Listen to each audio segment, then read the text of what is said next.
Chapter 9 begins with Plagueis and the Damask Holdings Directorate communicating with Ars Varuna, an up-and-coming politician on Naboo and one of the advisors to Bon Tapalo, one of the contenders for the Naboo throne. They are following up on information that Plagueis scared out of the subtext mining heads and want to establish a plasma mine on Naboo, as well as politically dominate it and turn it into a base of operations. And now we get a glimpse at the dark side of Naboo politics and the internal struggle between the traditionally minded isolationists and the expansionists willing to sell the planet out. As we learn later, both are capable of great corruption and depravity, and when you get right down to it, neither of them are truly in the right. Anywho, the Moons make a personal visit to Naboo to challenge allegations that Tapalo's party is in secret collusion with them by making a public appearance. They arrive in the capital city of Theed and make their pitch to Tapalo. This section is nothing more or less than Tapalo and his cohorts deciding on how best to sell out Naboo and its plasma, make a tiny profit while at it, and cover their own asses. Case in point, Bon Tapalo. Tapalo is initially horrified by the scale of the Moon's plans, but is quickly pacified when told that Damask Holdings will be working closely with local enterprises, not just doing this themselves and expecting Naboo to pay up. Tapalo isn't worried about industrialization or environmental rape. He's concerned by how this will look to the public. If local enterprises are involved, this will look more like a partnership and less like a complete sellout, which helps his PR. While they're negotiating, Plagueis fingers Varuna as a political pawn that he will manipulate into the Naboo kingship. After the initial talks are concluded, Plagueis strikes out on his own and heads to the local university, intending to approach the young noble who had provided them with information on the activities of the isolationist politicians. Palpatine initially tries blowing Plagueis off, but the two of them soon start talking. After this exchange, Plagueis sees in Palpatine a potential political pawn, and Palpatine sees a way out of his current situation with his family. To try to get to know Plagueis better, Palpatine offers to take him on a tour of Theed and the surrounding area in his speeder the next day, an offer which Plagueis accepts. And this takes us into the next chapter. Chapter 10 begins with the aforementioned speeder ride. As they speak, Plagueis makes clear that he has done his research on Palpatine and knows just how to push his buttons. At this stage, Palpatine is actually quite a pitiable figure, a troubled youth constantly at war with his domineering father. A repeat felon, Palpatine has only avoided being sent to juvie thanks to his father's influence, who keeps him out of legal trouble to avoid family scandals. To you or me, Palpatine's actions indicate a cry for help. He's trying to draw attention to his situation in hopes that someone will intervene. To Plagueis, this history of petty crime is an indication of Palpatine's exceptionality, a sign that he has risen above common morality and created a personal code of ethics. Palpatine is also a humanocentrist and despises the Gungans.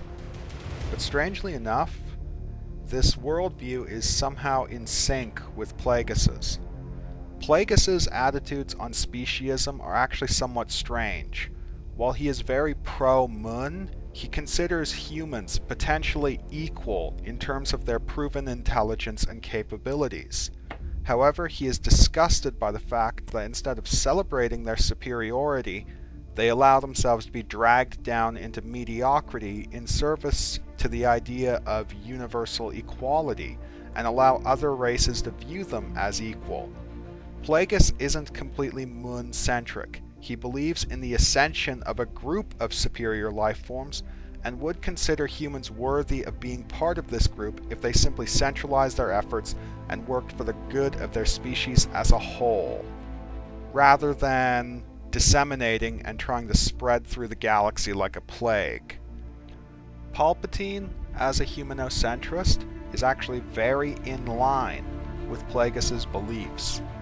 Palpatine also explains his issues with his family, who have all essentially submitted to his violent father, and why he has rejected his given name in favor of his surname.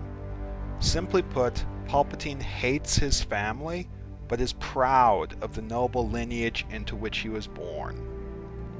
In the end, Plagueis fingers Palpatine as his potential apprentice, and needs only confirmation that he is Force-sensitive.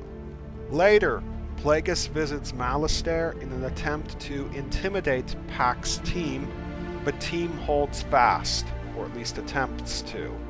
This plotline doesn't mean much now, but it pays off later. Anywho, when Plagueis attempts to return to Naboo, he and his entourage are blocked by Naboo immigration, and Plagueis himself is brought to the Palpatine family manor for a heart-to-heart with Palpatine Sr. Kasinga Palpatine is a supporter of the isolationist faction, and attempts to intimidate Plagueis into backing down and leaving Naboo so the isolationist contender for the throne can trounce Tapalo, who is only holding out thanks to Plagueis' backing.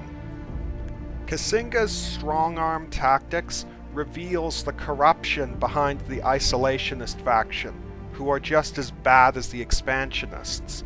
The expansionists are greedy sellouts, while the isolationists use the moral high ground of defending Naboo to disguise their grudge against the expansionist politicians. It appears that House Palpatine was once a moral family, but has since fallen to corruption, more concerned with revenging themselves on House Tapalo for the death of Kasinga's grandfather in an honor duel decades prior than in actually protecting Naboo. If Tapalo and Varuna had been isolationists, Palpatine almost certainly would have been expansionist, just to oppose them. Plagueis counters Kasinga's intimidation with a few veiled threats of his own and is thrown out. Palpatine Sr. also makes clear that he is aware of Plagueis' interest in his son and intends to move him out of his reach. Chapter 11 begins with Plagueis visiting Palpatine Jr. on Chandrila, where he is on a school trip to warn him of his father's intentions. Palpatine becomes enraged, and Plagueis now has his confirmation of his Force sensitivity, as Palpatine's fury causes flowers to wilt and almost tips over 114D. Palpatine begs for Plagueis' help and advice, and Plagueis tells a falsified version of his early life to inspire Palpatine to take action on his own and free himself. Plagueis' advice essentially adds up to a twisted, Sithly version of the idea of following your heart, and Palpatine's heart tells him that he wants to live an extraordinary life and be a force for change. To rule. Moving on, Kasinga Palpatine follows through on his threat and retrieves his son. They argue, and truths are revealed. Palpatine Jr. ousts himself as a supporter of Plagueis and the expansionists, willingly providing information on his father's actions to both groups.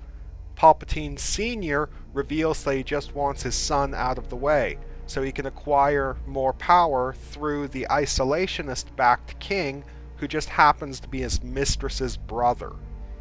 Father and son have hated each other since the beginning, and this moment was a long time coming. Palpatine's nascent Force abilities emerge, and he murders his family.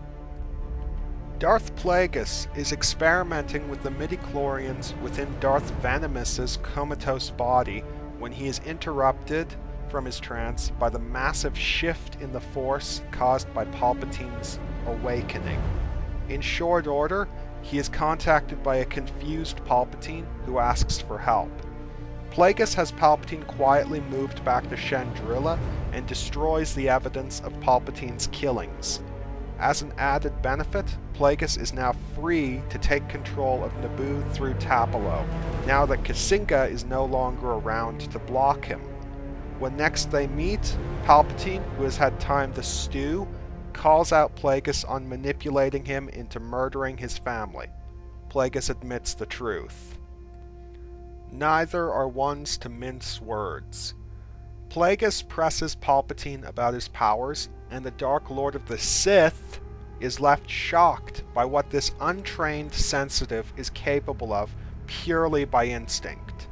As they argue, Palpatine almost has another outburst, but Plagueis cows him by revealing his own powers.